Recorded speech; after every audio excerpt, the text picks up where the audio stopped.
It is now recording, David. So welcome. We're glad to have you to share Wonderful. with us. Well, it's good to be back with you again. I think I was last with you in, I think it was 2018 or 19. It was before the pandemic, and we were in person at Berea. Berea, you actually gave a presentation there, yes.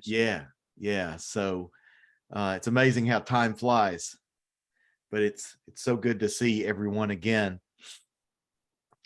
Remind me of the time frame, because I can ramble.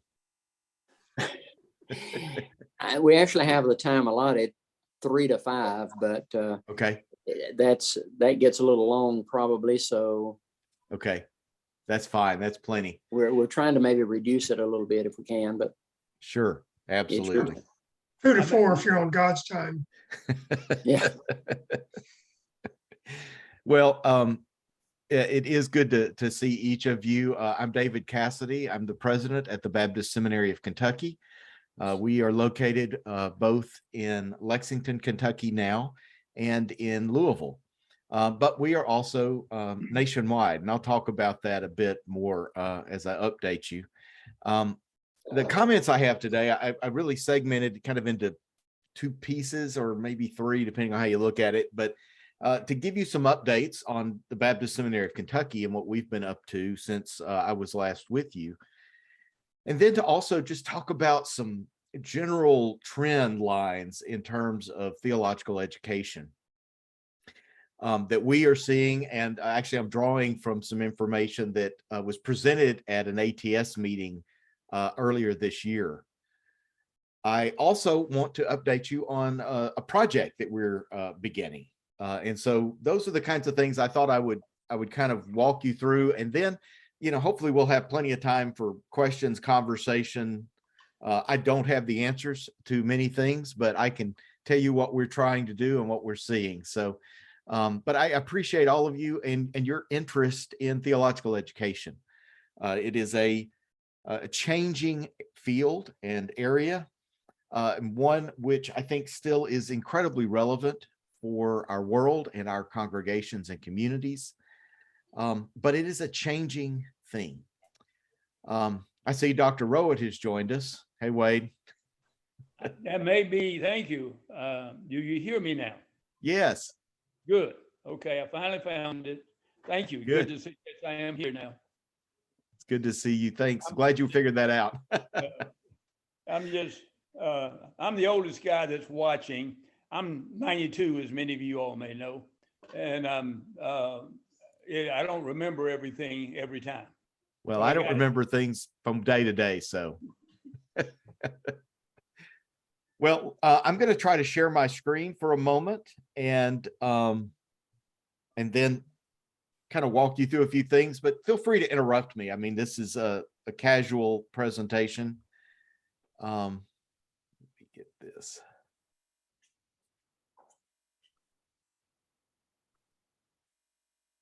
All right. Can everyone see my screen? Yes. All right. And I assume you can hear me okay. All right, wonderful. Yeah. So it is our 20th anniversary at BSK,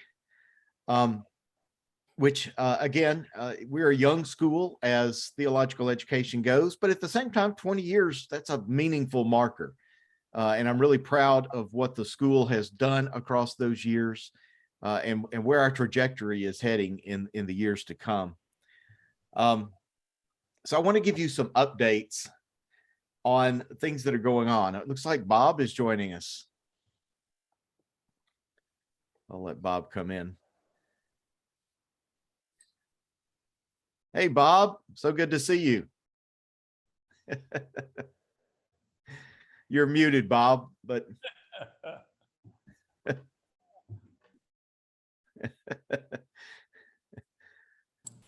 All right. See, David, good to see you and everybody else who is on here. It's good to see you too, Bob. And by the way, our pest control fella just drove up. So if you see somebody with a wand walking around me, this is no fairy princess of any kind. This is the real deal. Okay. Oh, well, it's so good to see all of you. And some of you, of course, have BSK connections. Pat Cole works with us around communications and development projects. Wade Rowett, of course, has taught with BSK for years and is a saint in our community. And Bob Browning is a former trustee. So many of you have been part of our work. So I do want to talk with you just about a few updates. One would be that we have been very active in partnering. Sometimes schools, particularly theological institutions, have not been the best at partnering. We have created our own islands and our own communities, and that's fine. But at BSK, what we have really been leaning into is this notion that partnerships both strengthen our work and mission, but also open up opportunities and audiences to us. And as I will describe in a little bit when I talk about some of the changing dynamics in theological education, one of them is that the channel through which persons come into theological education and are introduced to us and connected to BSK, that's very different than it used to be, not just for us, but for many schools. Part of the way that we are working toward the future path for gaining students and support is through these partnerships. And so for each of these groups that you see represented on the screen, we have a formal memorandum of understanding. So we are a freestanding seminary. We're not embedded in another school, but we have chosen to develop memorandums of understanding with various groups that share our mission and can help enhance the work that we're doing around theological education. You see 3 CBF logos there. So we're connected with Kentucky CBF and Virginia CBF and with Florida and the Caribbean islands. That is the newest of the partnerships. And we are in conversation with some other states and regions about similar partnerships. So hopefully you'll see a few more logos on there next time for those. Did someone have a comment or a question? I thought I heard a. Okay. And then the 2 logos here toward the bottom, the National Baptist Convention of America is one of the largest Black church denominations in the United States. Around 3 million members are part of the NBCA. In 2020, very early in 2020, they named BSK as their official seminary. So we are their only seminary. And since then have seen a wonderful influx of students from the NBCA. They actually held their annual conference last week in Louisville. And we got to see many of our friends from the NBCA there. The other logo you see is Simmons College of Kentucky, which is Louisville's HBCU. Simmons was one of our first partnerships, aside from CBF Kentucky. And we were invited by Dr. Cosby to be a part of the Simmons community, set up a site there. We have an ATS approved full MDiv site at Simmons College, and have found that to be just a wonderful relationship and community for us and our students to be part of. So these partnerships have really shaped who we are and where we're going, and have formed really a creative community together, because, you know, as you see on here, we have predominantly white institutions and predominantly Black institutions. And that interaction racially, especially in this era in which we live, is just a rich environment to watch Black students and white students go through seminary together to learn how to talk to one another, how to grapple with real and meaningful issues, how to then, we hope, I mean, we're looking forward to seeing our first real graduates as they come out of this collaboration, begin to work together in their communities, hopefully being able to do more than we were able to do. Well, for me, I did not receive that kind of racial education as I was in seminary, but I think it's important and maybe even critical for our community. So we're eager to see these graduates begin to lead in ministry in their communities, having these relationships and these skills in terms of racial justice and communication. So it's really been exciting. The partnerships are terrific. I'm going to pause. Any questions or comments before I move forward? Okay. We have been blessed over the last few years with some significant grant funding. In 2018, as you see, the Eula May and John Ball Foundation granted us $300,000. That was to begin our work at Simmons College. And it allowed us to connect our campuses with technology so that students at both campuses could see and hear and talk to each other. And all of our classes were held at both locations, which was wonderful. And then, of course, the pandemic came along and changed everything. But that really kicked off a lot of this racial work that we've been part of over the last several years. And then in 2021, the Ball Foundation again gave us a grant, this time for $750,000, and that was to begin the Institute for Black Church Studies. And if you can go to our website anytime and click on the Institute link, and it'll take you to the Institute website. The Institute is located at Simmons College of Kentucky. We have classroom and offices there. It's led by Dr. Lewis Brogdon, noted scholar in the area. We're thrilled to have him aboard, author, prolific author and speaker. And then Reverend Erica Whitaker assists him as the associate coordinator for that work. The Institute really has two main goals. One is to support Black church leaders. What we have discovered as we have been working within Black space is that the same opportunities that I took for granted in terms of education have not always been available to many of the Black leaders for congregations. And so we're discovering that there's this kind of left out group of people who do want and desire theological education, but they just haven't had the opportunity. So the Institute is helping with educational advocacy, and it's also developing some very unique programs because in some instances, these leaders who are already pastoring and leading in NBCA churches, they are not ready for they're not ready for graduate theological education. Many do not have undergraduate degrees. And so what we have developed through the Institute is a program that allows them to begin learning theological concepts, history, biblical studies, and other just very pragmatic kinds of skills for leading congregations in a non-credit setting. And so we've developed some non-graduate credit certificates that we can offer within the NBCA programs. And in fact, Dr. Brogdon was with Tammy Snyder, who is the coordinator for CBF Florida. They were in the Bahamas together last weekend and are working on, they were doing the field work. We're going to be doing an adaptation of this program for Black pastors in the Bahamas, probably early next year. So that work of supporting and providing educational opportunities for Black pastors has really become important, and it extends us beyond just graduate theological education, which is exciting and different. But we're finding welcome, and we're finding a lot of interest and excitement in people beginning that path.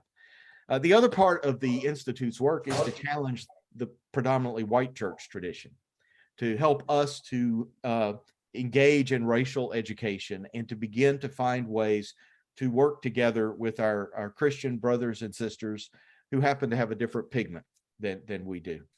And so the Institute is working on those things and doing good work. I hope you will go to the website for the Institute and check it out. It's exciting things that they're doing. And then this year, we received $1 million grant from Lilly Endowment. And this is our first grant from the Lilly Endowment. And it's part of their Pathways for Tomorrow initiative, which is designed exclusively for theological institutions, for schools, seminaries, schools of theology.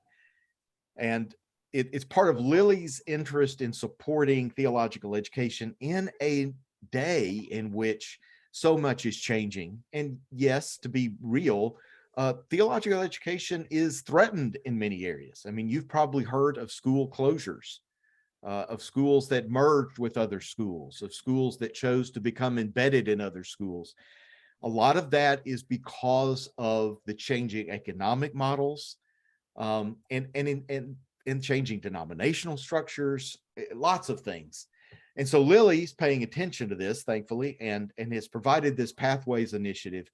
Basically, what they asked the schools were to propose programs that would be innovative, that would try to help prepare schools like ours for what's coming, and to do it in a way that hopefully can be made sustainable, that can perpetuate itself forward. So we made our presentation. I'm going to spend a few minutes and a little bit talking about what our project is going to look like. But before I did that, I want to finish the update and then talk some about the changes in theological education, because I think that'll help make sense of what our project is going to be about. So, but anyway, the grants have been wonderful. Grants, of course, fund very specific projects and not the general infrastructure of an organization. So $1 million from Lilly, I can't just use that money to pay faculty and staff unless they are specified in the grant itself. So they're good and bad. They stretch us to do new things that we wouldn't be able to do otherwise, but they also do not support really the ongoing institution itself. One of the things that we have been developing and continue to develop is what we call in-place learning. That's a perhaps new phrase for you. The idea is, sometimes we talk about this new age of learning, distance education or online education, and those terms tend to bring negative connotations, right? We all know the downsides of remote kinds of education, and yet these approaches to learning are vital and in many cases necessary. And so what we've been trying to do is flip it and say, okay, we know what the negatives are. We know what the positives are. How do we emphasize the positives, and how do we begin to mitigate many of the negatives? And that really birthed this whole idea of in-place learning. And the general phrase, and I encourage all of us to memorize it, is we want to help support students so they can study where they live and serve. So they can study where they live and serve. And I often phrase it like this, it's football season. And I like following college football in particular. Now, and I'm an Arkansas Razorback fan. I do root for UK when they're not playing the Hogs, but otherwise I'm an Arkansas Razorback fan. And if I heard that all they were doing was taking the players and putting them in classrooms and working through the plays and working through football theory, here's offensive theory and defensive theory, and they never went out on the field, I would be very concerned about the health of that program and about their effectiveness on the field. We want to see the football teams out there practicing, right, on the field, not in the classroom. So in many ways, that's the same kind of idea that we're coming at with this in-place learning. We're saying, look, we've got students now who are pastoring churches, either full-time or part-time, who are playing ministry roles, who are leading nonprofits, who are chaplains. And we're thinking, that's actually a wonderful place to do theological education, because they're on the field. I mean, when they come to class, they're ready because they're thinking, I'm dealing with this week, or I've got this coming up, or I just got all beat up because I didn't pay attention to this. And those stories and those experiences, they come into the classroom and they make for rich conversation and relevance for the content that we're looking at. Wade, you feel free to jump in anytime and correct me, but Wade is, of course, the master of this in how he has crafted courses and engaged students and taken advantage of the context in which they already are serving. Last year, we did a course on trauma. And Wade, was that you and D'Artagnan? Yeah. Or just you, or who led that course? Dr. Medley and I led that course. That's right. That's right. Dr. Medley, Dr. Medley is our professor of theology. Tell us just a minute about that, Wade, and how that connected with context. Well, the trauma course, and we used the Body Keeps Score and My Grandmother's Hand, which is based in neuroscience and talks about the history of trauma and how personal trauma impacts the way we see ourselves, see God, and see others. And as we discussed it, all of our members were in their churches, but particularly because of the black-white makeup, when we began to talk about racial trauma, there was a level of sharing between the Black students that I had not seen. Had they not been present and had they not been in their context, that wouldn't have happened. And to our surprise, there was a similar type of opening on some of our female students' part around sexual trauma. And then some around what Dr. Medley called theological trauma, and that was being abused by a fundamentalist congregation or by a particular pastor who was browbeating them.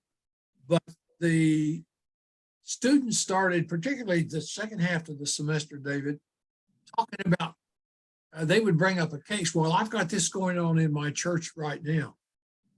Let's think about that. And initially they turned to me as CPE supervisor and said, what can we do? But we intentionally turned it back because this was a theology course to ask what theological perspectives inform this. And then Dr. Medley asked, I thought, an excellent contextual question, and that is, how does your context challenge your traditional theological thinking? Do we need to re-examine our theology out of this context? So it was a wonderful class. I really enjoyed it. Thank you for giving me this opportunity. Yeah, thanks for letting me put you on the spot. We didn't plan that. So context is incredibly important, and it really enriches any of the coursework that students are involved in. Our courses are synchronous. In other words, they are live using the same technology you and I are using right now. So the professors teach and challenge. We still see the students clearly and expect them to be engaged and to dialogue. In fact, in our spaces, we have set up little teaching studios in the faculty offices. So part of our move to Lexington in particular allowed us to have much larger offices for our faculty. And so in one corner of the room, they have these electric tables that are standing desks. They go up and down, and we have lights and microphone, and they can teach and be seen and heard very, very well. So the student experience is quality. So if we're going to do it, we're going to do it well. But you see here, flexible, affordable, contextual. The flexible is also around schedule. Increasingly, our courses are night courses. We do offer some courses on Mondays and during the day on Thursday, but most of our students work, and so they take classes at night. So it makes for an interesting rhythm at the seminary as well, because professors are coming and going depending on their teaching schedule and how they're connecting. So in the process of all this, and certainly accelerated by the pandemic, but largely because of our partnerships, you see in the blueprint there, BSK is now a national school. So when I last was with you, we were a Kentucky school. All of our students were in Kentucky. Now, less than half of our students are in Kentucky. And we are in 16 states. So where you see the green dots, that's where we have students. Where you see red dots, that's where we have MOUs. That's where we have official partnerships. And I could have put that red dot in Louisiana, also in Texas, but anyway, that one's largely, NBCA is very strong in Louisiana and Texas and Florida. But that's an expanding map. We expect to add dots in the coming months. And it's also changed our are thinking about the kinds of things that we do and how we teach. But it is an exciting change. And I talk regularly with Paul Baxley at CBF Global. Paul is a huge supporter of theological education in CBF life. He sees its value. And he understands clearly, because he's on the ground so much traveling, he understands the need that we are also seeing, the ministers who need to study where they live and serve. And so it's been a wonderful partnership there, and with the MBCA, the same kinds of dynamics. So that's an update on BSK. I could tell you a lot of other stuff, but those are the big highlights. Partnerships, grants. We've become a national school. In-place learning. That's central to who we are and what we're doing now. So I want to talk a little bit now about changes in theological education, and a lot of what I'm going to show you is based on some data that was shared at a recent ATS meeting, the Association for Theological Schools in Pittsburgh. But I want to rewind first before I do that and talk about a couple of books. So one book is The History of Theological Education by Justo Gonzalez. This is a wonderful book, History of Theological Education. You can get it anywhere you get, your books. It's also available as an ebook. I actually got this and read it as I was starting this job because I felt like it was important to understand the history of this thing that I'm going to be part of. The interesting part of this book is that it really gives a perspective that shows that where we are with theological education right now is not where it's always been. And that in fact, in this paragraph, which I'm not going to read to you, but if you look up the book online on Amazon or wherever, you can read more about it. But basically, he begins the book talking about how theological education emerged in the life of the church because churches needed leaders who were aware of the tenets of faith, who were understanding of scriptures, who were good people of faith and integrity. And so theological education actually began just as a very practical, we need leaders, and these leaders need a certain amount of formation and education in order to do what they do. But it was a very local church-centered activity. And then over time, of course, theological education became more institutionalized, and then also even began to take on some of the forms of more formal styles of education. But really, it's a fairly modern thing that theological education became focused on development of clergy, of professionalism for ministry, the development of career ministers or leaders. So I bring that up to say, as we talk about changes in theological education, it's important to remember that where we are now is not what it's always been. The theological education, just like the church, has had multiple expressions as needs and times have changed. Another book I want to point out is by our good friend Dan Elshire. And Dan, this is I think 2020, 2021. It's a fairly recent book called Beyond Profession: The Next Future of Theological Education. Now, the first book we looked at talks about how, the current shape of theological education is largely around development of people for profession, for a career in ministry. What Elshire is arguing is that for multiple reasons, which he unpacks in the book, future of theological education, he argues, is going to be more about formation of the person. Now, clearly, we're already very concerned about formation. Most theological schools are. But he says it's going to become even more central as we move forward in terms of how theological education is shaped, in part because we can't predict what the profession is going to look like or how it's going to be shaped. And however that is for the church, having people of integrity, as he says here, who have deep, abiding, resilient, generative identity as Christian human beings, those are persons who are going to be able to be adaptive and to be able to read a context and a situation and begin to think theologically about how do I minister in this place and time and situation. Because there's so much variety now in the shape of ministry, and it's probably going to become even more more diverse in its shape. So you kind of see that trend the trend line I'm showing. And that's not to say that BSK is not going to train, professional career ministers. Of course we are. But it means we're also increasingly aware of those persons who may want theological education, not because they're going to get a paycheck from it or be hired for it, but because it's important for them as Christians to live in a world where they are informed in a way that allows them to be extra effective. So, for example, we have attorneys who want theological education. They may not want a full MDiv, but they may want a subset of that, so they can, as they practice law and as they're active in their communities, be very effective Christian leaders.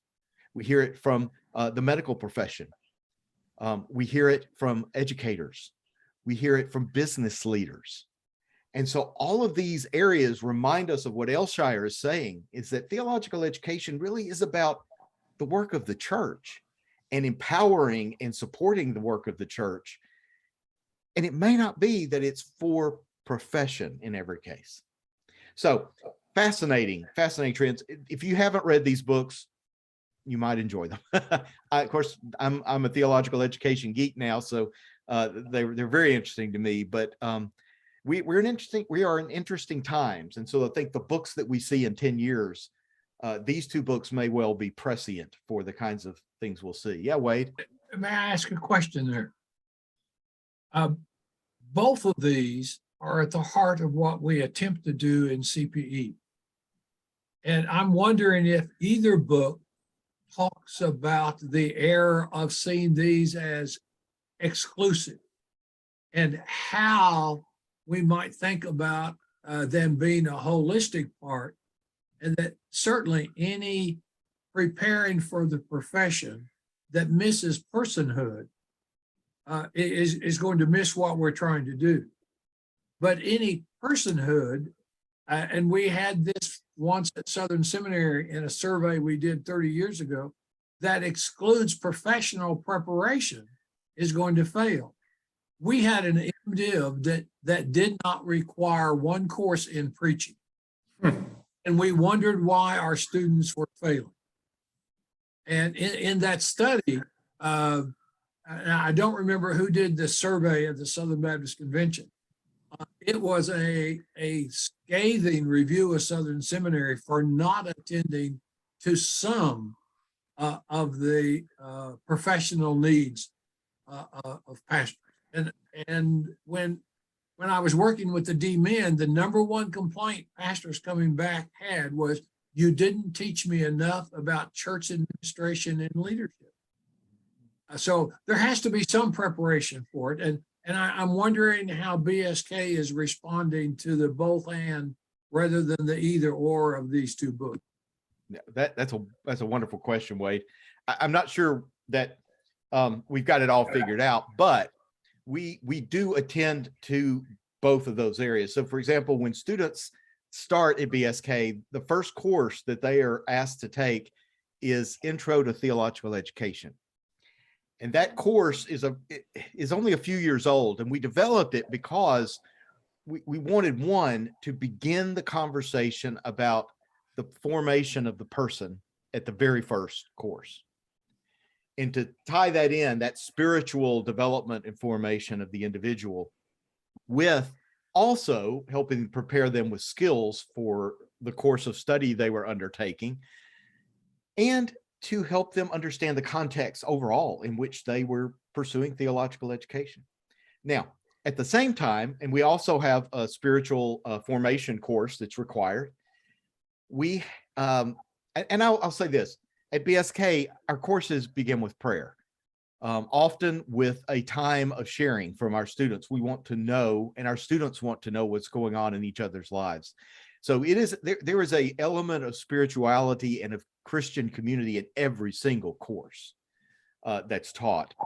And that we think that's incredibly important, because we're not only modeling that, but we're saying that theological education wouldn't be complete without it. But we also, unlike many schools, we require students to take church administration, church leadership. And so they come out knowing how to read a budget and knowing how to work with committees. And if they have multiple staff members, they have some ideas about what it means to work on a multi-staff church, and so on and so forth. We also have a fairly new course in church communications that, in this age, communicating with our communities and our own congregations is a whole different beast than it was, when I was at Buttrell Park, Larry. And so we're trying to also equip our students with some of the practicalities of how do you function in a world in which there's more than offset presses, Larry. I'm picking on him because Larry had an offset press set up in a room at Buttrell Park Baptist Church and would kick out, was it SBC Today?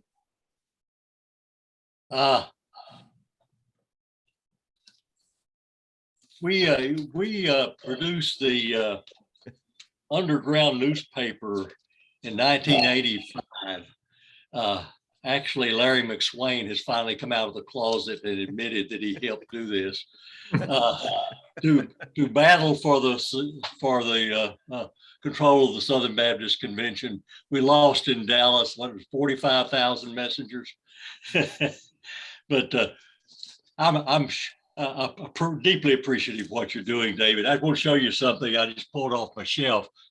Justo Gonzalez, yes, wrote Historical Theology, History of Christian Thought in 1970. He's not a spring chicken, and he's not a novice in this field. And well regarded, yes. Yes. Yeah. Well, all that to say, yes, these changes are deep and meaningful. And one of the other ways that we are approaching this, we call our waypost plan. I don't know, the school has this president who likes to brand things, sorry. But it's kind of an idea about lifelong theological education. And the simple way, I'm not going to read all this to you, but the green areas down there, a master, which we haven't made available yet, but we're exploring what it will mean to offer, with like a 30-hour master's degree in some aspect of ministry. And then our MDiv. So those are graduate degrees in the green. And on either side in the burgundy is BSK certificates. These are actually little programs that we've put together for people who don't feel like they're ready to do a master's or a master divinity, but they want to get a toe in the water, or like these doctors or lawyers I've talked about, or educators or business people. They can take these certificates, and they are true graduate level courses that will go on their transcript. And if they choose to go into a master's program or the MDiv program later, those courses roll right in. So that's what's called stackable in the industry. So it's a creative way that we're trying to meet the needs of people, again, for whom profession may not be their goal. And so we've got these certificates in rural ministry, in pastoral care, in beginning ministry. We have beginning ministry 1 and 2. And so, like, for example, in a lot of churches, they're now hiring children's ministers and youth ministers who don't have any theological education. They're part-time positions. These may be people who are firefighters or public school teachers during the week, but they also play these roles at church. These certificates are excellent ways for them to begin to get some theological education in their system, shaping them and their work. And so we're trying to continue to find creative ways to build out this larger system for the changing way the church operates, if nothing else. Now, the blue squares where it says Flourish is our center. We call it Center for Congregational Imagination. And basically, it's an online school that is not for credit. There's no transcript, there's no grades or homework, but they're short courses that a person can take on their iPad or their computer and begin to get some education that will help them. So we have Intro to the Bible, taught by our Dean of Academic Affairs. We have courses on Black Church Studies. We have 2 courses on youth ministry. again, trying to find ways to do theological education where the need is, even though it may not result in a degree or even credit. So that's just a quickie. Any questions or comments there? It's good that you're including church administration. I have said through the years, one of the most valuable courses I had was Alan Graves' church administration at Southern when I was there in the 60s. And my grandson just graduated from Truett. He is now family pastor. I said, what is a family pastor?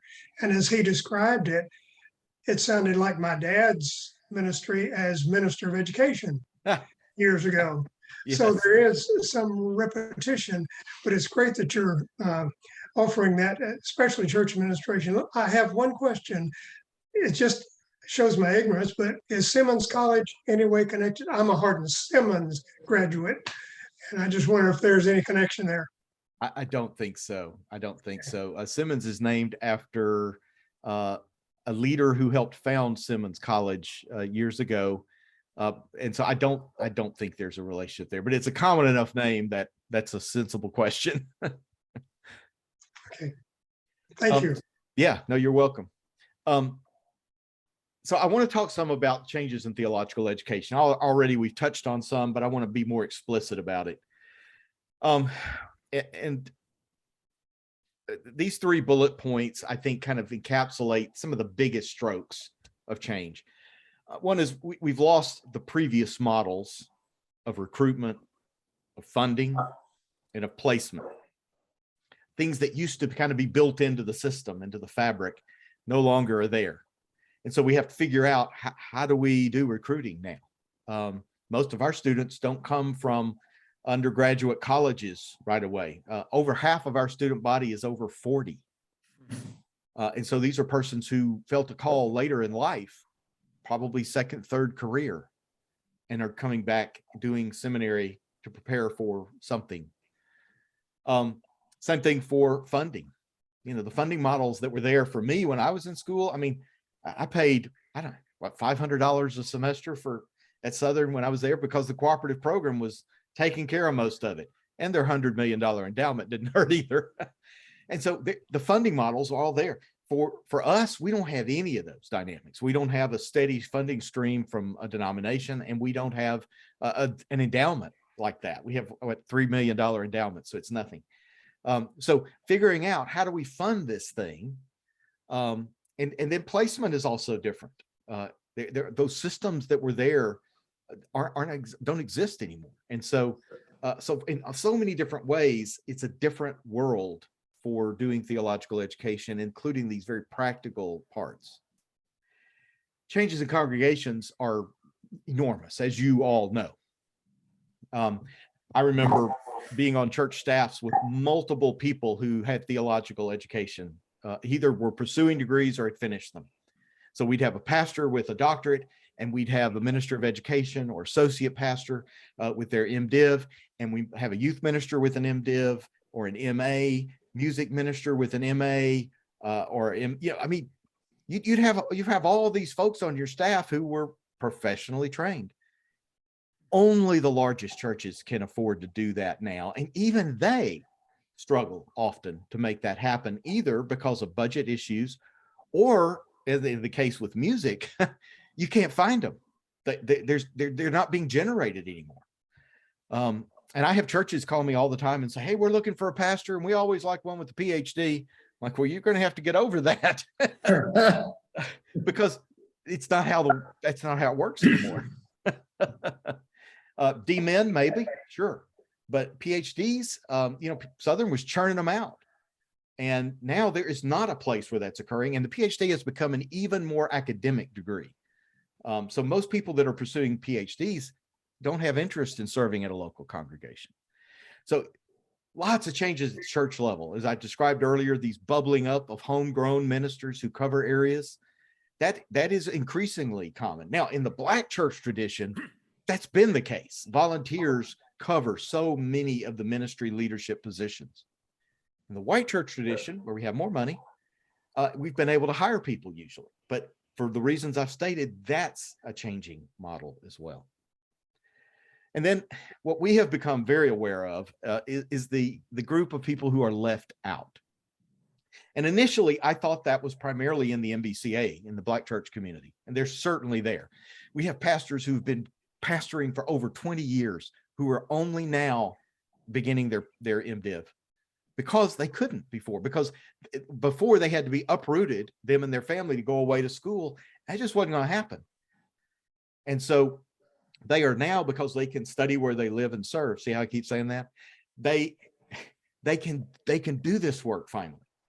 And so they were left out. Well, in conversations with CBF groups, we're discovering that there is a whole section, especially in rural areas, that are also left out in the white church, in the CBF communities. And so trying to think about how do we shape theological education in a way that fewer people are left out is a part of the equation. I'm going to try not to belabor these so we can just get into conversation, but a professor from Fuller Seminary, well-known school, just hired their first African-American president this last week. Scott Cormode offered a presentation on why schools need to adapt. And he was talking about how the world has changed and how theological education has changed.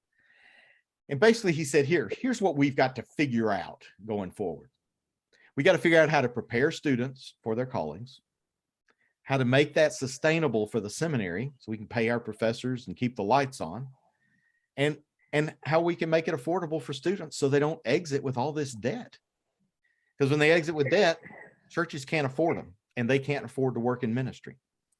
So figuring out how to do these three things, especially with the earlier slides I've shown, that's a real challenge. Now, he says that the world that really shaped theological education as we know it, or we knew it and went through it, I certainly did, that it was calibrated for a world that doesn't exist anymore. The old model uprooted students. So when I went to seminary, Regina and I packed up and we moved from Baylor and we went to Louisville, and we moved in an apartment there, and that's where we lived for the next 7 years while I worked on my MDiv and then my doctorate. Full-time study.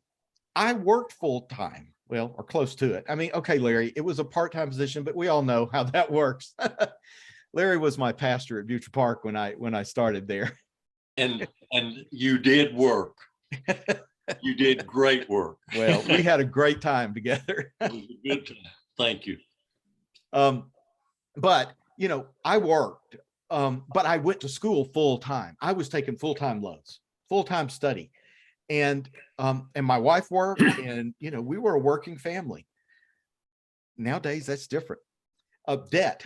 I came out of school with, I don't think I had any seminary debt from that. It was all so affordable, I could pay it as I went. And the shape of ministry was very different. Okay, back in that day, you could be a minister of education and make a living. That's a whole path that doesn't even exist anymore. It's extinct. Thanks, George. And so, and for all the reasons we've already talked about, churches and the way they staff their ministries are changing dramatically. So this world that theological education was shaped for doesn't exist anymore. And he describes the new model like this, that the new model is embedded in community. Students study where they live and serve. And students are part-time at school. I would say 95% of our students are part-time. They take 6 hours a semester.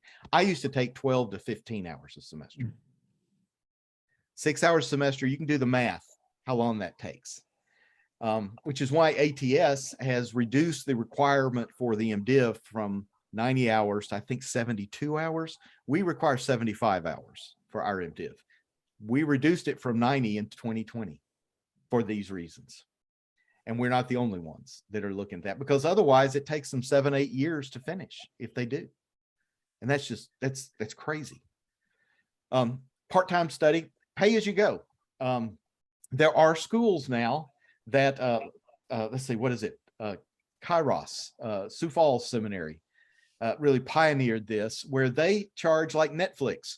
You pay a monthly fee, and you can take whatever courses you sign up for, and it's covered. And you can take as few as you want, and you can take as many as you want. And when you finish, but you pay this fee every month. It's really different model. Now, not a lot of schools are set up to handle that approach. And it has its pros and cons. But schools are looking for ways to make theological education affordable for students, but also sustainable for the school. This setting it up like a lot of schools do, where you come out with $40,000, $50,000 in debt, we can't sustain that. And then non-denominational. Increasingly, students are uninterested in the denominational background, heritage, tradition.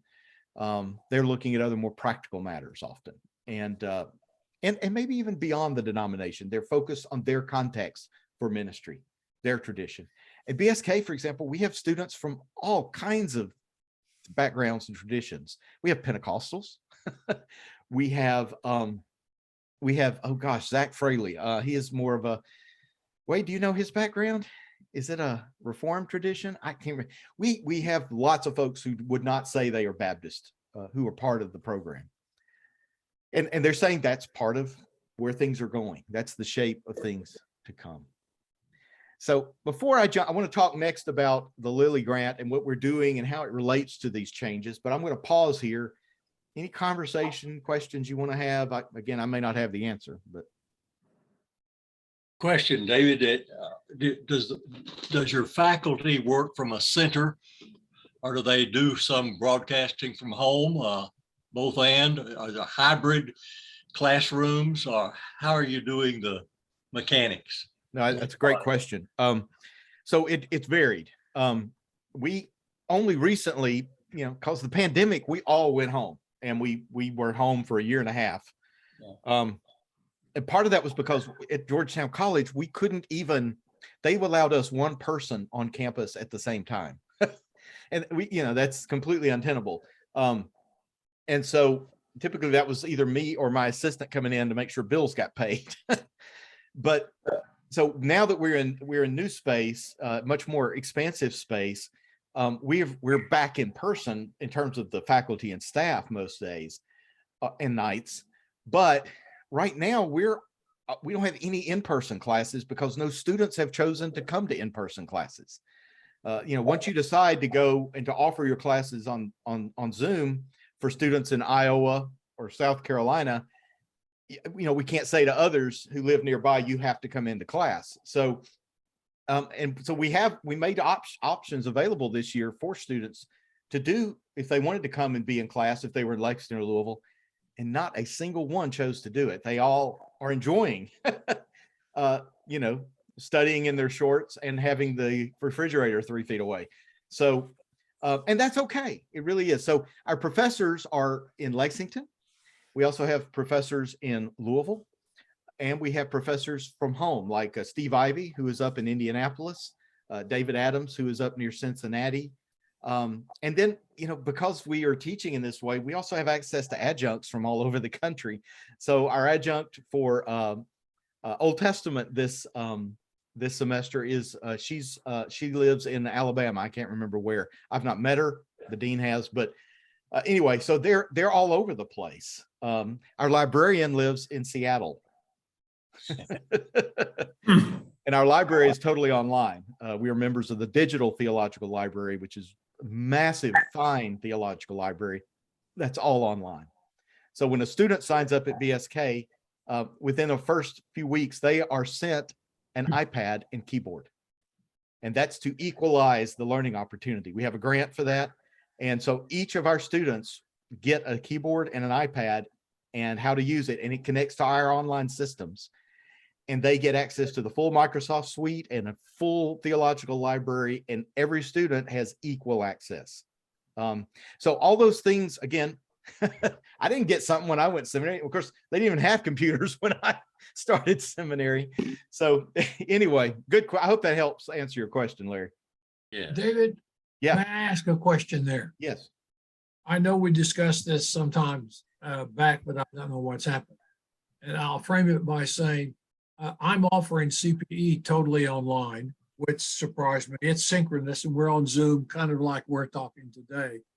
But we require each student to have near their church or in their nursing home or hospital where they're a chaplain, a site mentor.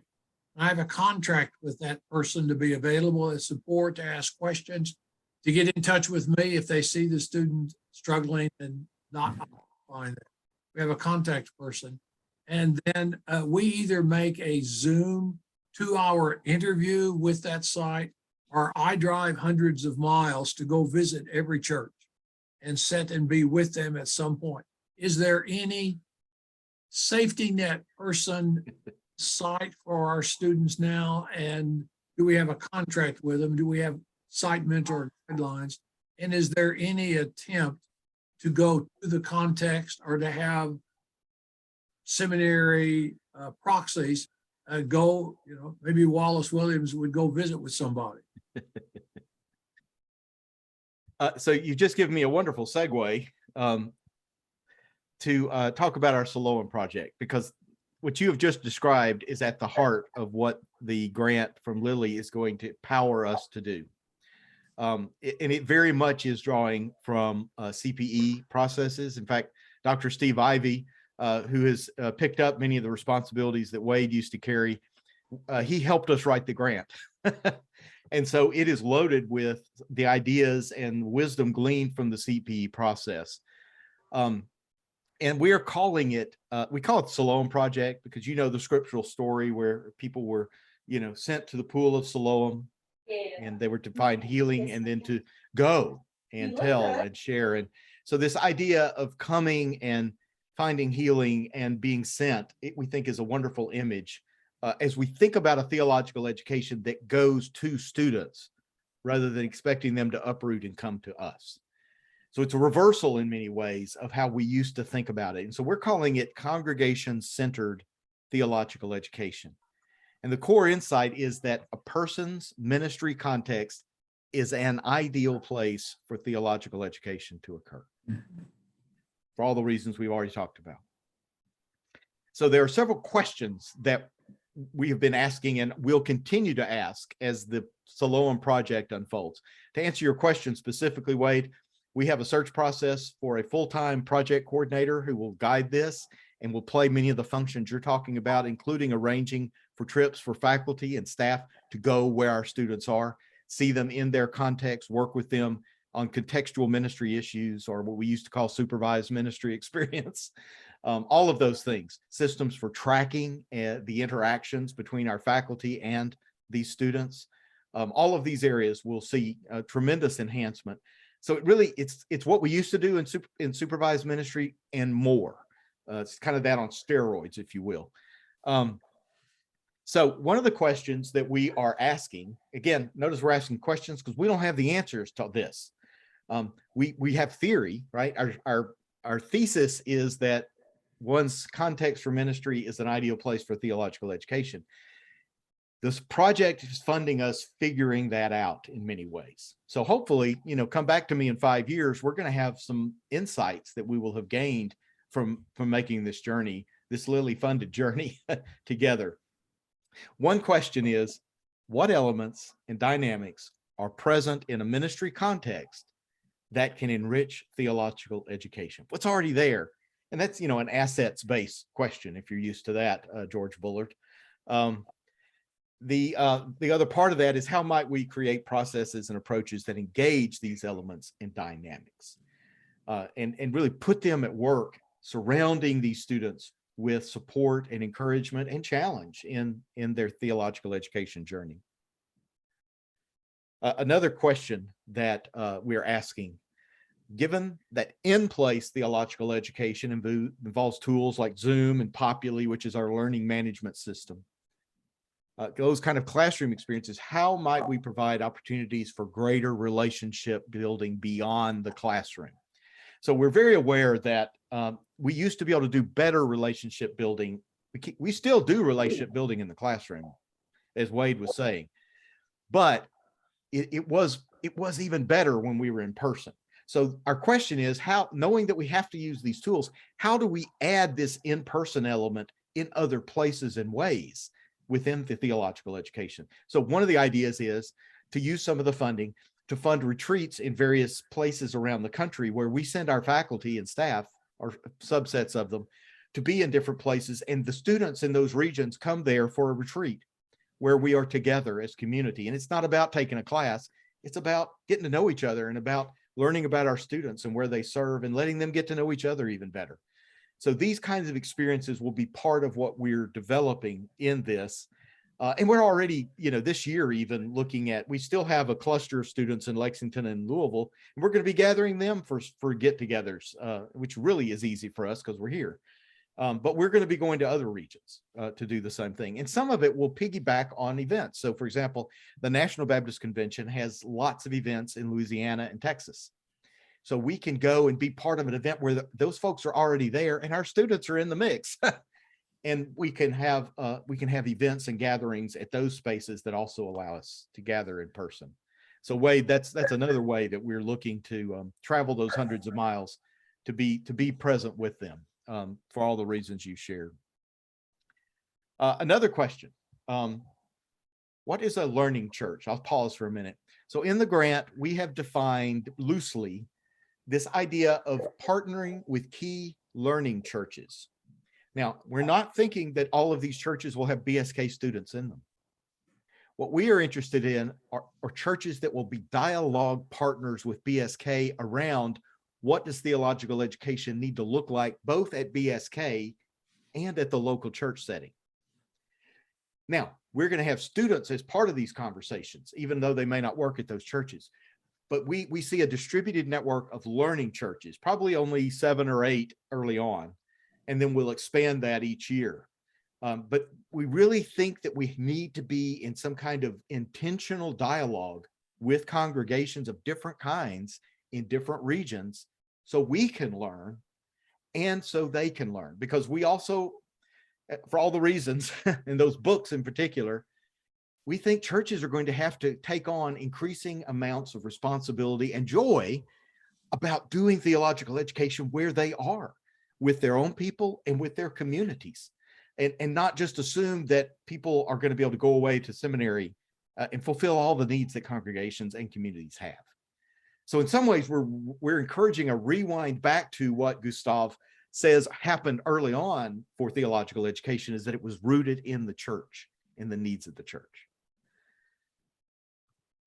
Another question, what kind of theological education would be most helpful for congregations that partner with BSK in this project? That's a subset of the previous one. And then finally, we are very aware that the white church tradition and the Black church tradition have their unique strengths and assets. We're wondering, what are those if we really get to looking, and how do those affect what we do with the Siloam project in Black space, and what do we do in white space in terms of those projects? So if I showed you a chart, I'm not going to unpack all this. This is a graph of the Siloam project all the way down to sustainability. But you see, we have very similar items under CBF congregations in the yellow and NBCA congregations in the blue. The reason we put them twice in each context is we do think those are going to unfold in different ways because of the uniquenesses of those contexts. So, but it's a very intense project. $1 million is a lot of money. It's for 5 years. So over the next 5 years, we're going to be really working to try to figure out what this looks like and how it might enhance our work at theological education and others. We're going to be sharing what we learn, and we know other schools that are got grants for different projects are going to be sharing what they learn. So it should be an interesting 5 years for all of us who have gotten some Lilly money. So that's my presentation. I'm going to hush and let you ask questions or dialogue around any of this.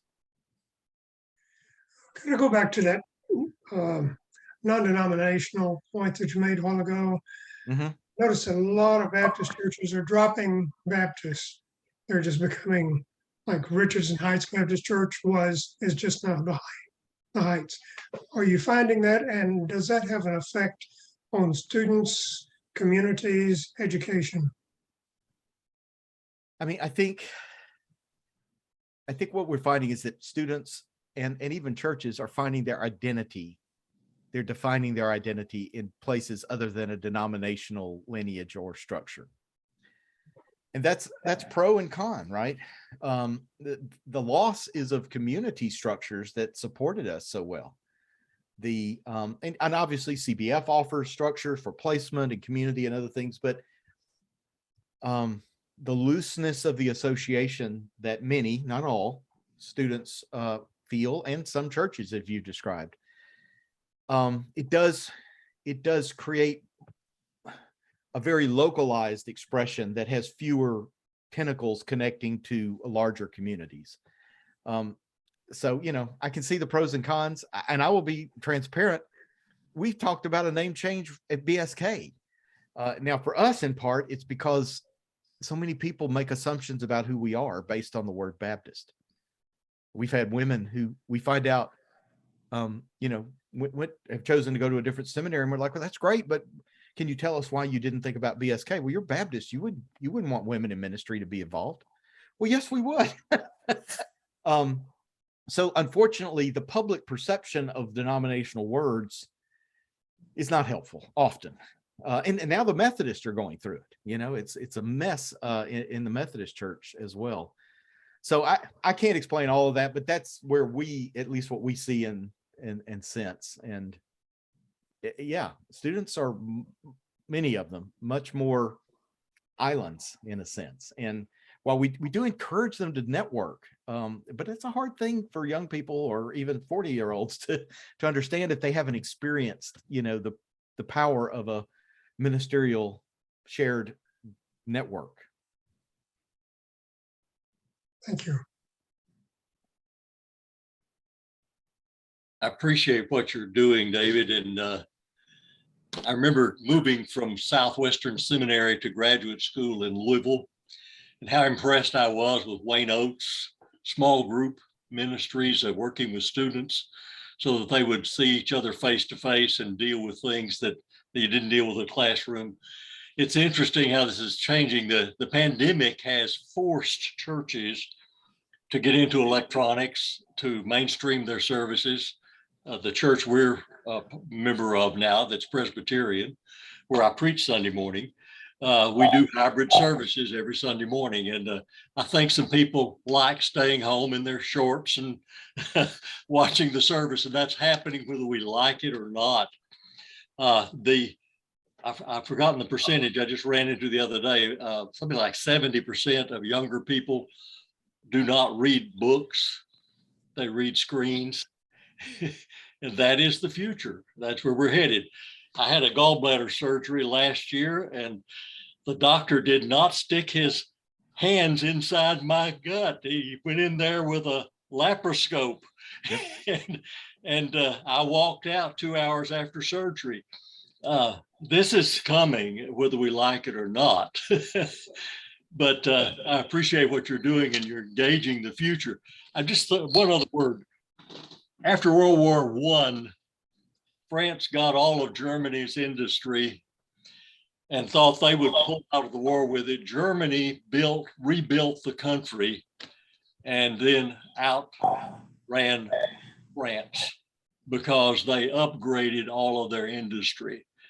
I think maybe the problems we're going through right now with church might be that some of our losses may be our best benefits, because it'll open up new avenues to us that we thought we had all the answers for in the future. Thank you for what you're doing.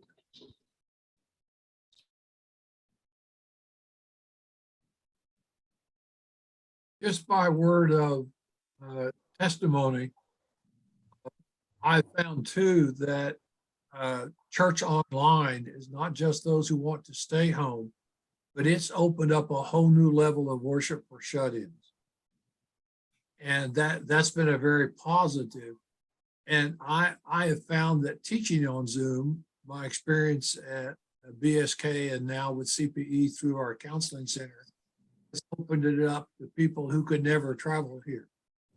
I have 10 students in CPE at St. Matthew's right now, 2 from Indiana, 3 from the Louisville area, 3 others in Kentucky. one in Maine, and one in India. And nothing of this education is available to him in India. They don't have a CPE program. So their distance learning opens up many other possibilities. The tough part for me is doing what David Cassady is so good at, and that is trying to learn to communicate as somewhat alive and not just a still talking head. And to remember to verbalize people's names in the classroom and to ask for emotional and deeper spiritual sharing. And then to break up, David, you did this, always break up with questions and never talk more than 3 minutes.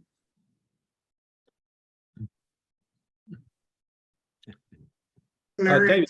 interesting that you're a Presbyterian preacher now. I am too. Being at Austin Heights here with Kyle Childress, I'm one of those persona non grata among Baptists in East Texas. And so I have Presbyterian friends, and I've been supplying at Presbyterian churches all over this area. And it's been an enriching learning experience. I do miss Baptists though. We're sort of the lone ranger in this area. David, this is George Bullard. I'd like to further commend a couple of things that you've mentioned today very briefly.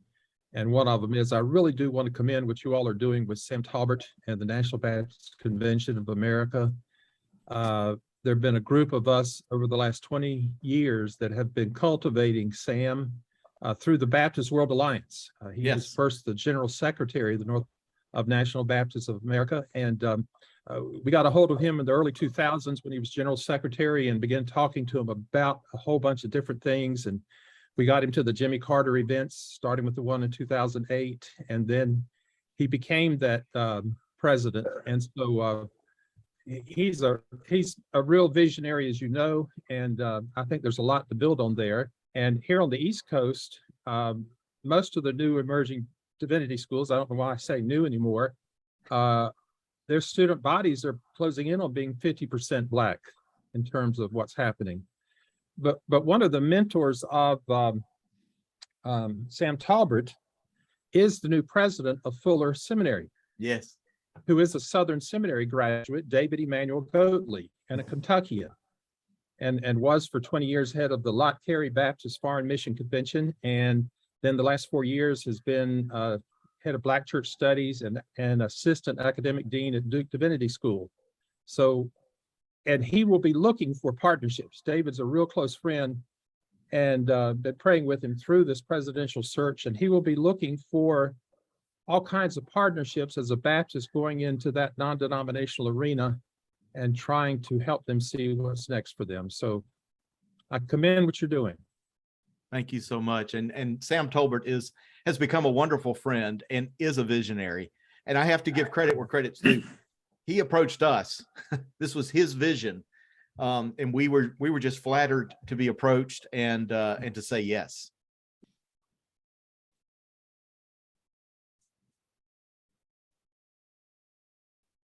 Wallace, you're muted. I'm sorry.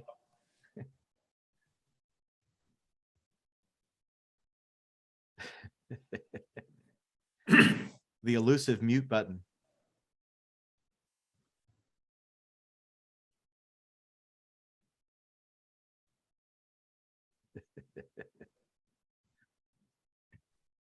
That's okay. David reads lips. No, I can't see that good anymore, Larry. He's on. No, he's not. Wallace, move your mouse down to the bottom and your mute will come up and you can click on it. Move your mouse to the bottom line and that'll pop that up. You ought to be able to see your mic and turn it back on. Is he on an iPad or It's too bad we can't unmute him for him.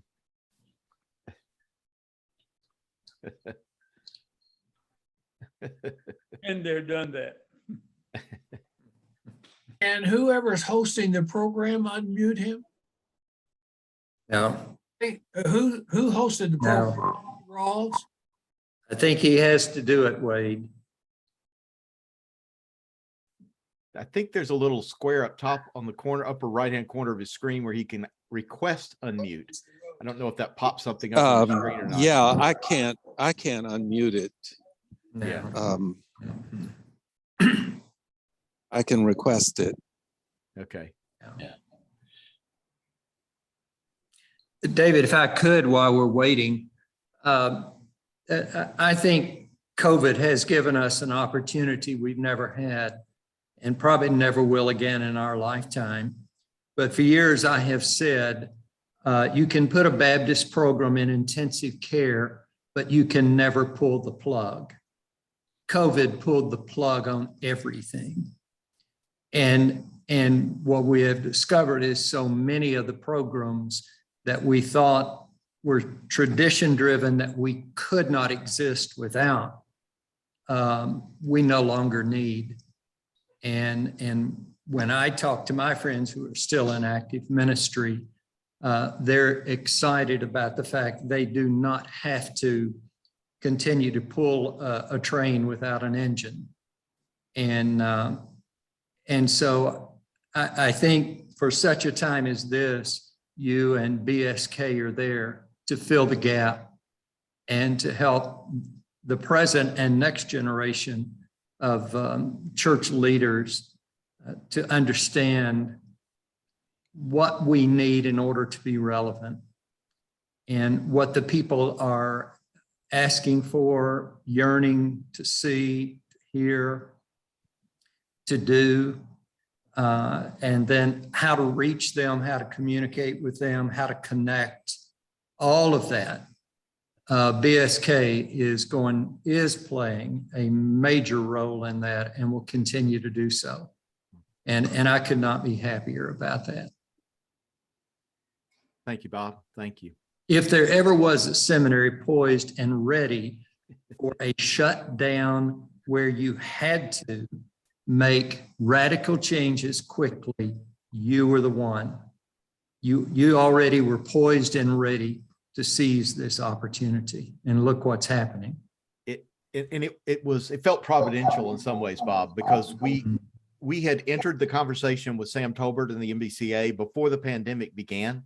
And his main request was, my ministers can't pull up and move away.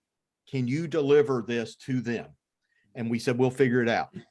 And so I'm not making this up. I have to brag on the faculty because sometimes, we hear stories from other schools about the resistance of faculty to change. So the faculty embraced, without a fuss. Okay, we fussed a little, but embraced the learning of Zoom and Populi and all these new systems and new approaches to teaching and learning, and did it so quickly because they saw it first as an act of racial justice.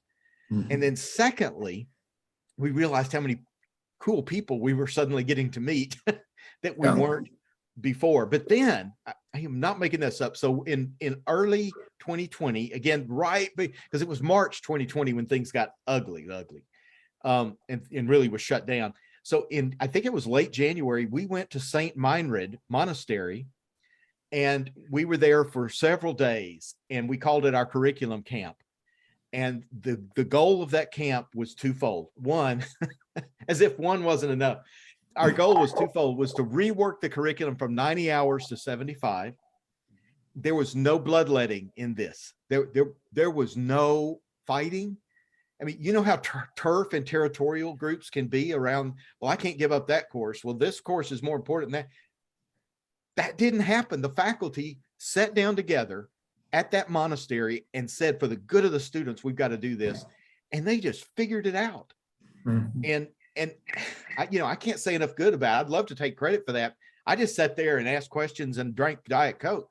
But the other thing we did was we set in motion at that retreat. We said, we've got all these black faces in our classrooms, and we're looking at them and realizing that we're teaching them church history that's mostly white. and we're teaching them ethics that's mostly written by white people, and we're teaching them preaching that's with white preachers as the examples, and on and on. And we said, we can't do this. We've got to go back to school and learn what we never learned and put it in the curriculum. So we have been in the process ever since January of 2020 of looking at every single syllabus and saying, where's the Black church voice, perspective, story in this course, and making sure it's there. And in our pastoral care courses, most of them are now co-taught with a white and a Black professor. And Wade, I give credit to for starting that and bringing that to our attention, because of it matters, the faces in front of the students and the perspectives that are shared, the books they read. Because we would talk to some Black ministers who would say, well, I was going to seminary over here, but, you know, and I had to keep my mouth shut because I just wanted to get my degree. But, you know, everything I was studying was white stuff. I didn't hear anything from my tradition and background. And they don't have to deal with that at BSK. I'm proud of that. That's because our faculty have just been remarkably flexible and willing to do what's needed. David, I love the fact, let me just say this. I love the fact it's not either or, it's both and. And you realize that early on, and the faculty. And I absolutely love the fact that it's been broadened, embraced, and it's both and now, because both the African-American community and then the white community and Hispanic and they need to know the other tradition, but theirs needs to be included. Absolutely. David, may I add a comment there, twofold. One, you mentioned the students that we were having. Yes. And this has brought people I never would have guessed I'd have in seminary class. I had a woman who had been married to a Black pastor in Texas for 23 years, another denomination.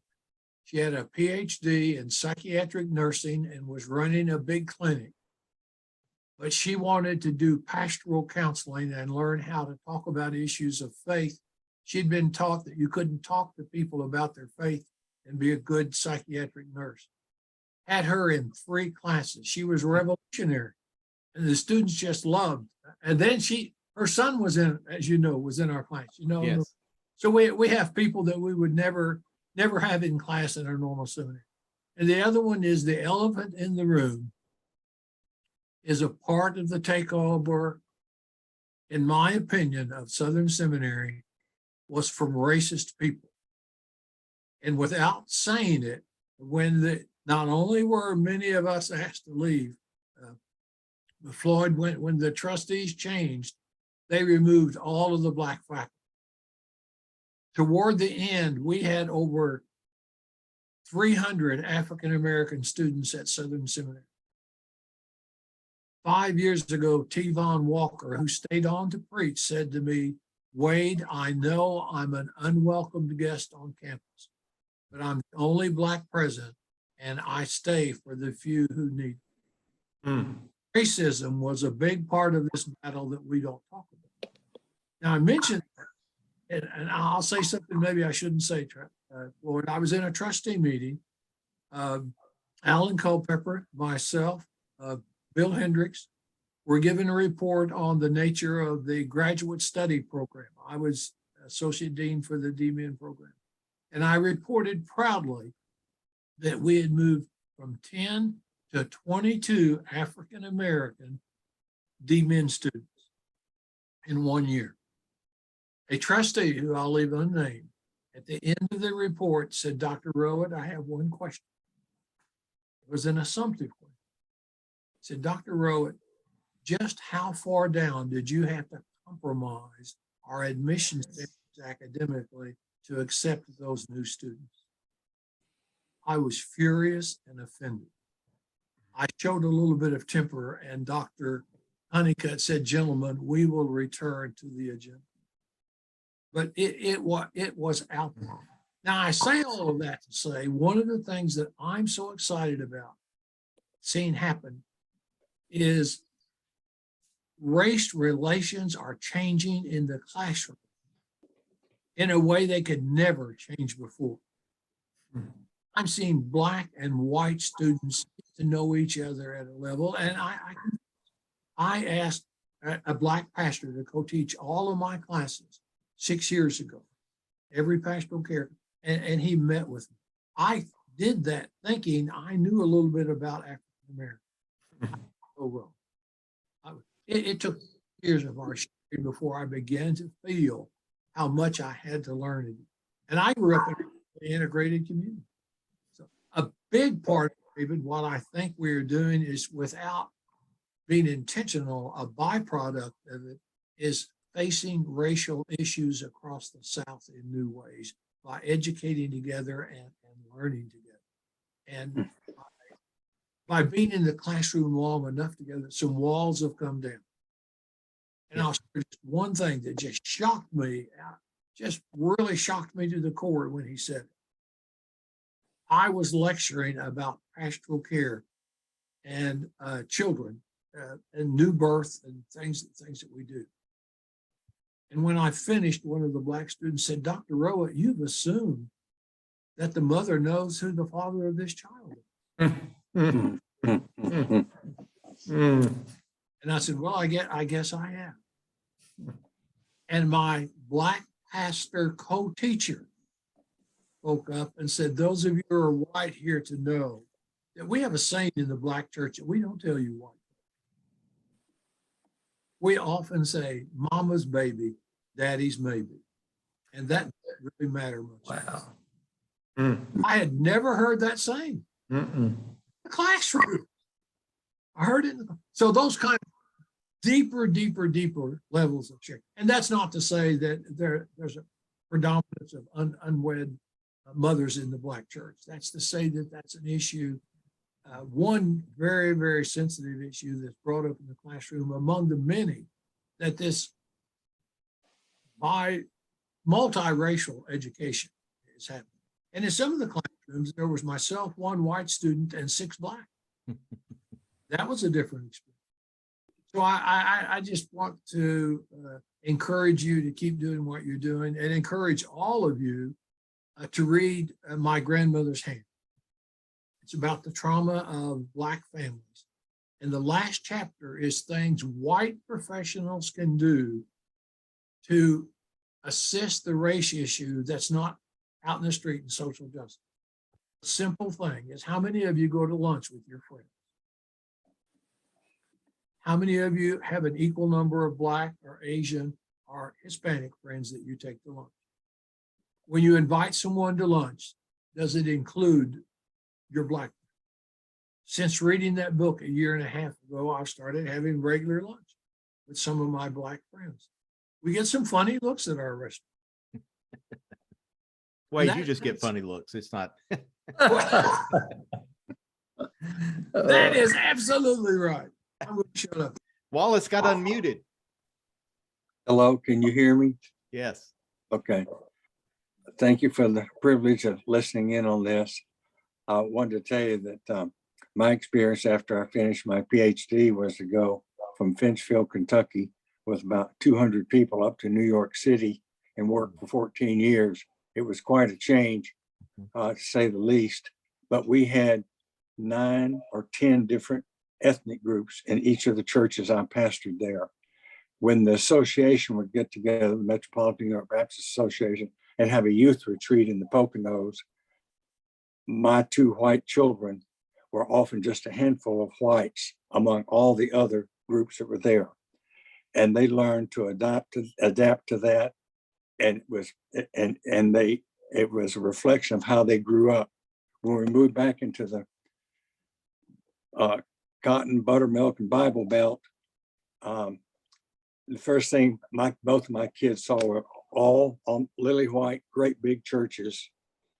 And it was an adjustment that they could hardly even make.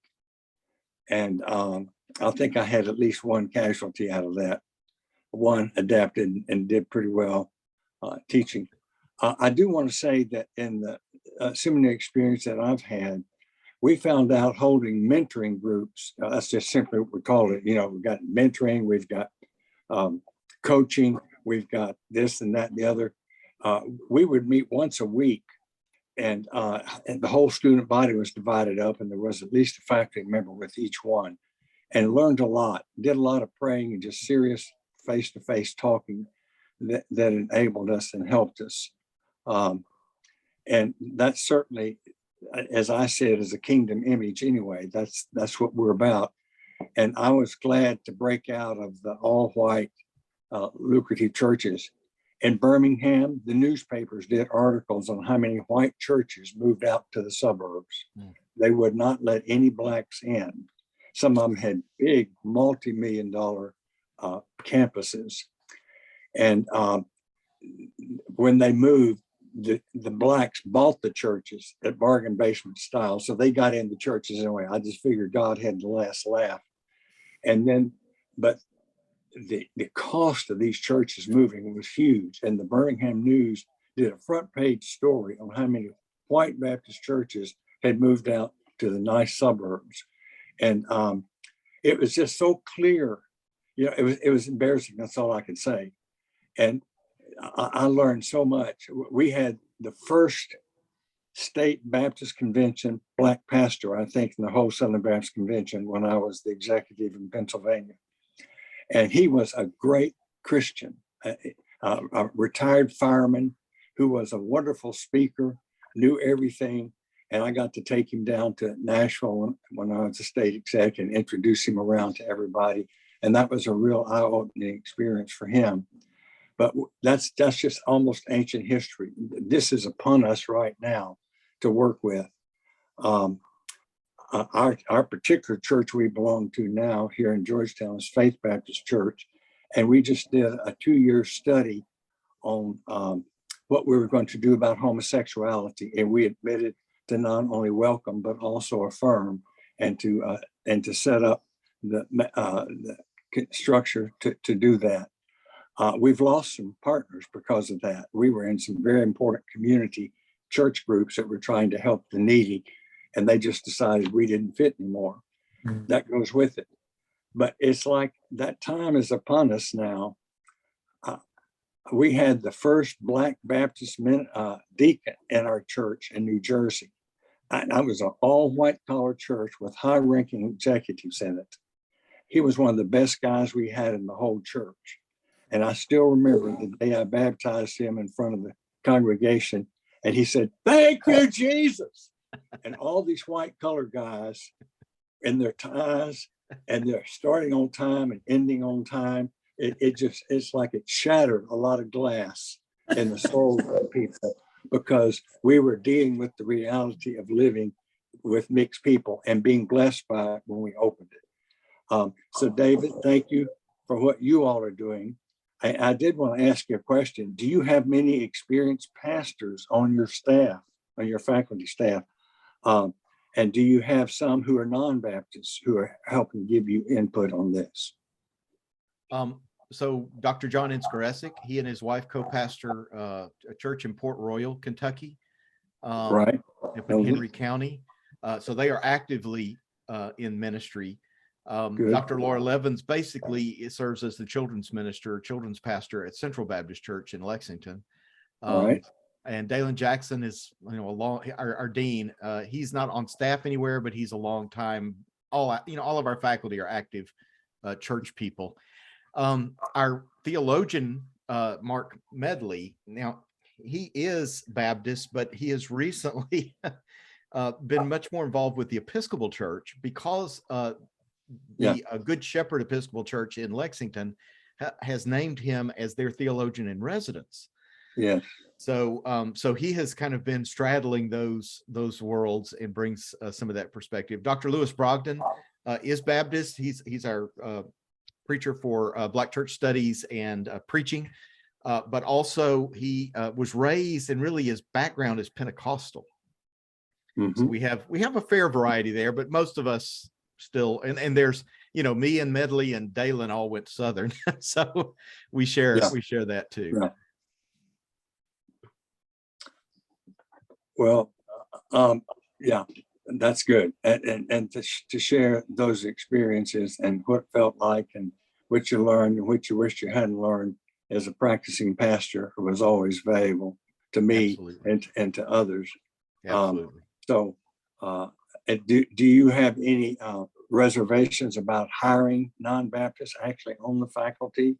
Full-time, or is well- that differentiated between the part-time adjunct people that you need?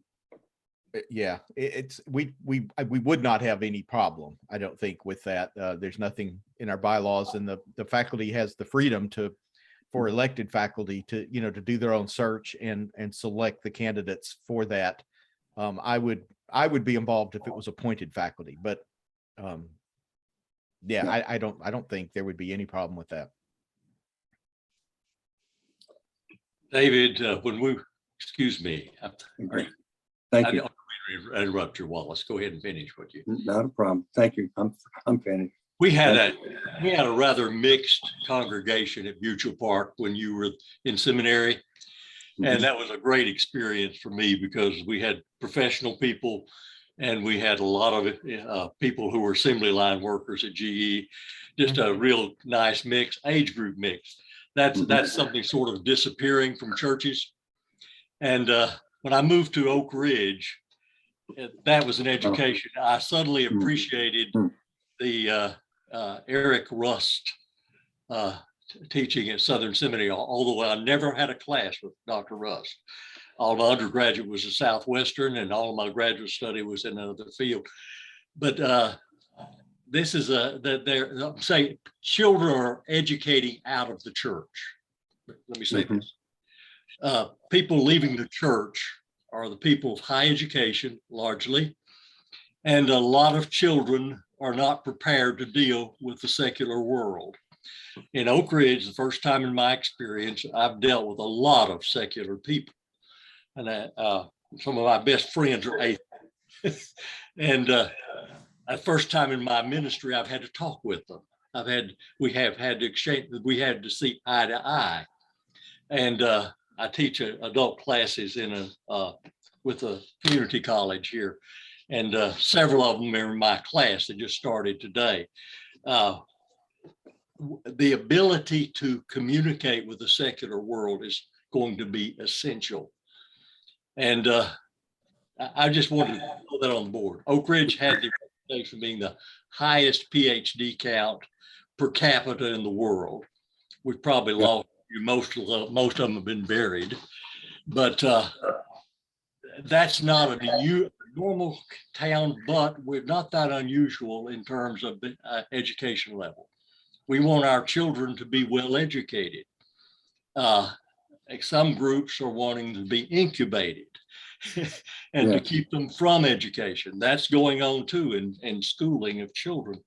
But as our children go to secular schools, they are educated in a secular world, and our faith needs to meet those secular causes and concerns head on. I don't know how a Southern Seminary had Eric Rust, and he was the main spokesman in that area. I did not have that at Southwestern before I came. Just to put that on the board. Very true. Very true. Hello, George Bullard. Haven't seen you for a while. Hope you're doing well. George's dad was one of the state executives in Pennsylvania before me and was highly thought of and beloved. And I can tell you, I'm so glad I went to the Northeast for my life. I was a corporate gypsy myself. My father worked for Buick Motor Division, was transferred around a lot, and had two camps of corporate gypsies in my church. It was a fascinating experience. I said it was like being dean of a junior college. You always had a group going out and a group coming in, and getting them oriented to how we did things at church was quite an experience. But I wanted to tell you, if I may, just one more thing. One of my greatest joys was a man that I had developed a good friendship with in the Congregationalist church. They are the derivatives of the Puritans. They're, as a rule, that's a fairly liberal denomination where we were. But he asked to come in. Now, he went to Yale at age 14, graduated from med school at age 20, and couldn't even get a license to practice for a while. And he ran a medical research institute that claimed it could carry its work, its examinations to twice as many significant digits as any testing laboratory around. Consequently, FBI and CIA did a lot of business with him on the side. He wanted to be baptized in our church, and he was well in his 60s, and it was one of the greatest experiences I had.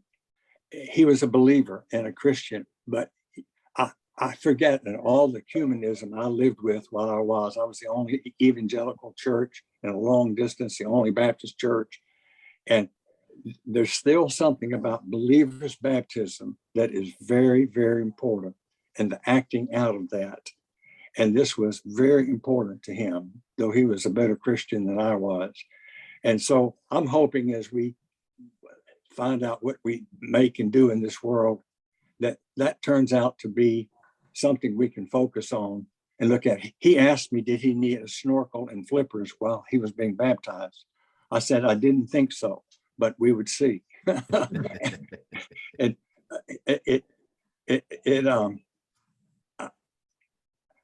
I don't know how, there's so many different kinds of Baptists. I've never run across a 2-seed in the Spirit Predestinarian Duck River Baptist in my life. That was in one of the handbooks of Baptists. They're from around the Nashville area, I think, where the Duck River is, and very, very Calvinistic, apparently. But we have a lot to offer in what's been given to us. There's so many things I wish we could just forget about, erase. I remember the Southern Baptist headquarters sending out how much money they had collected in offering plates. And it was in the several billions of dollars. The New York Times took that and published it next to this bold-faced type they would put on about every other page. Remember the neediest. That was their charitable outreach. So what they thought of Southern Baptists, well, if you made that much money, let's just put your name right here and make sure that you give enough of it out to make a difference in this kingdom. It was a fascinating experience, and it was a blessing to me and my children, and I'm glad they held on to their faith. My daughter Cynthia is now had the privilege of working with Bob Browning at First Baptist Frankfurt, and was much help there and was ordained there. And she's a better Christian and a better speaker. I offered to help her one day with her sermonizing. I've been doing it for 50 years. She said, if I need you, I will ask you. And she is very good at what she does. And to me, that's been my lessons in letting go of things the way they used to be versus the way they are. And I love this discussion we're having. My daughter, in fact, was on the discernment committee that got together the new formula for our church. And one of the things we learned was, if we're going to take something as explosive as that, we must have secret ballots for people to express their honest opinions. And when all the teaching was done and reading the books and citing leaders and citing ups and downs about this, we passed the document 103 yes and 2 no's. And that was such a definitive call to go be and do what we're doing, in spite of some of the other losses we've accepted. It just, I think getting out on the edge and outside of the corn, cotton, and Bible belt and buttermilk belt sometimes is a very important experience in learning how God's kingdom operates. I'm sorry, that's the end of it. Thank you. I appreciate what you said, Wallace. A young rebel friend of mine recently said, the gay world is here to stay. We need to grow up and get over it. Something like that. His name was Bob Johnson. Is that right? Young rebel still at heart. Yes, that's good. Keep the fires burning, Bob. Congratulations on your new BSK pastor, Bob. Who is that? Who are you talking about? You talking about Jordan Conley? No, Aren't you at Crescent Hill? He's not at Crescent Hill. Oh, okay. Bob's I'm at sorry. Broadway. I'm sorry. Yes, BSK pastor, a BSK student just became the pastor at Crescent Hill. Co-pastor at Crescent Hill. Sorry, I was confused. I'm confused often. Hey, that's okay. My pastor just talked to me last night. He just got his D-Min project approved. He defended it successfully. So I didn't know he was already gone. Yes, Kevin Sinclair. Kevin Sinclair. Yes, great guy. Yeah. We're Broadway is a changing church for the better. It's much more open to the community and involved. And not many people wear coats and ties anymore. And used to, everybody did. So anyway. Wallace, I couldn't help but notice the comment you made a moment ago about how I love this discussion we're having.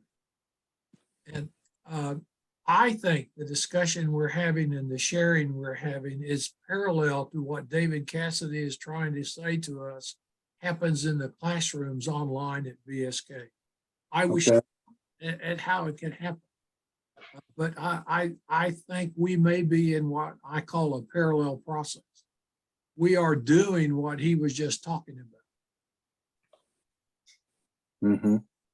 I want to interrupt for a minute. It's a little bit of change, but it goes back to what David was talking about in taking the theological education to where the students are. And I got to thinking about this group, you all, and I have not thought through this because I've been out of pocket for a while, but how many assets we now have that would be economically advantageous. For example, many of our churches have empty rooms. Some of them are empty all week. Some are just used once or twice.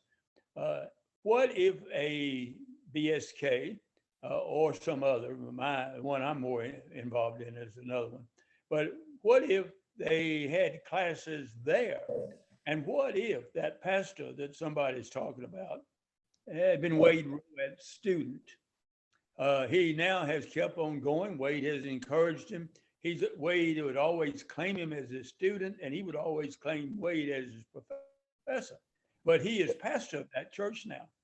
Can you imagine that guy could become the teacher of that class that's meeting in an empty room of his church? It's a pretty good sized church for him to have all those. Just see the possibilities that would linger in that, reducing costs for real estate.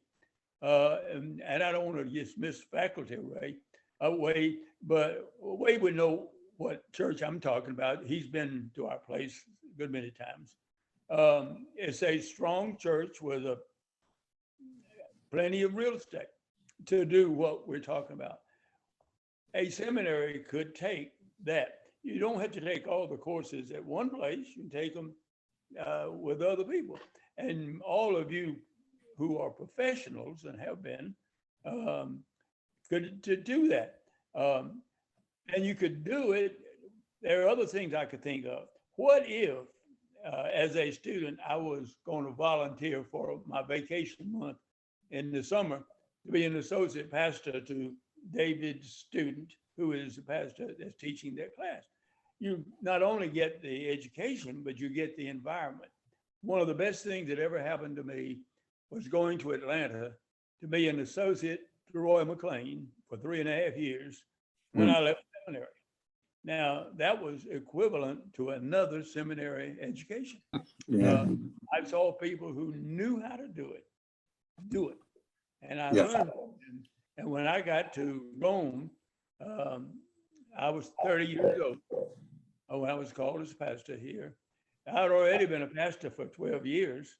And I also had the experience of not only Southern Seminary as it was, but Roy McLean, Newsweek said, one of America's 10 greatest preachers. What in the world could I have learned from him? It was tremendous. So this student out here taking his theological education, maybe as a volunteer, maybe the church hires him temporarily. He comes and he works in the environment. He knows more about how to do what he's going to do in reaching out with the gospel. I haven't thought through all of that. There's so many ramifications of it, but I see economic, social, educational advantages playing with that idea for a while and seeing where it's going to wind up. I have no conclusion, but wouldn't that be a way to take theological education to the masses? There'll be a bunch of deacons. Lots of interesting possibilities. I think you're right. Churches have assets to bring to Bob this. Johnson has a question. Gordon? Yeah, I hadn't planned to say anything. I was just enjoying this. But my lot fell to be the Extension Center Director for Seminary Extension. Yeah. We had at one time about 11,000 students enrolled in that, meeting on site, including on an aircraft carrier and in prison. The teachers were all qualified as far as we were concerned educationally. When I became dean at Boyce Bible School, we had about 7 centers that were different ethnicities, including several in the Northeast. Yeah, from New York, Haitians. Bob, So- that's the concept. I expanded into theological education now. Excuse me, You've done excuse a me, wonderful job in what you did, I know. excuse me, Floyd.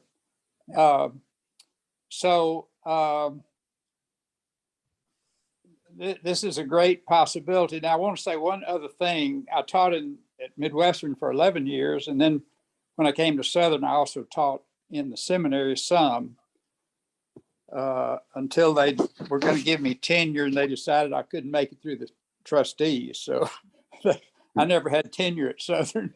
But And electronics, Andy, I see his picture now. I thought he's been asleep for a while, but he's the best person I know in the country to be able to help us utilize the electronics today in the spread of the gospel. When I did my D-Min project, it was on the use of cable television.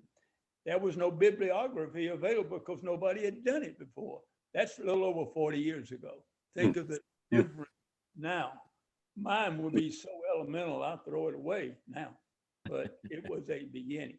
And we don't want to forget, one of the advantages we have that those before us did not have was the electronics. We can do things. Hey, I like sitting in my big chair in my den and watching church. I did that a good bit for a while. And I could hear and see better, but I didn't have a fellowship with anybody. That's the thing you will have to work on in some of these other things. With the fellowship angle, guys, that is a big item in our Christian faith. And we need to remember that, being with people, other people, to share your faith and let them share theirs with you. Excuse me, I'm sorry I interrupted.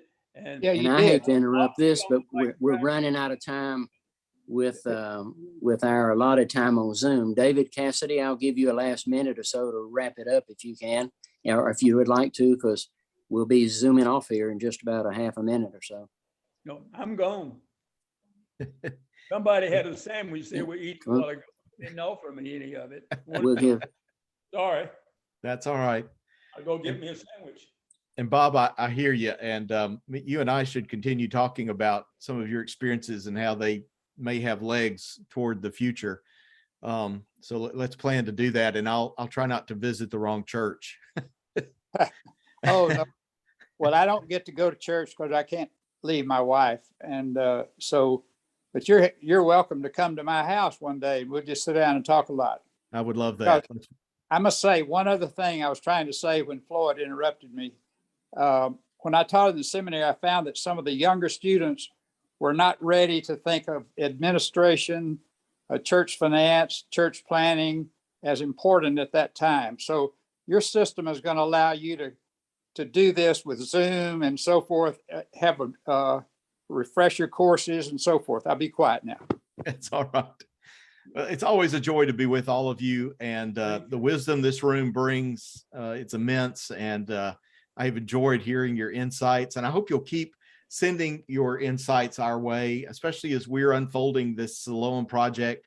We're going to learn a lot, and I'd love for you to learn along with us.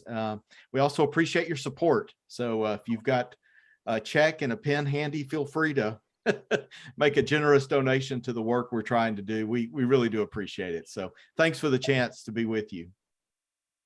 Thank you. Bye. So long. Yeah. Auf Wiedersehen.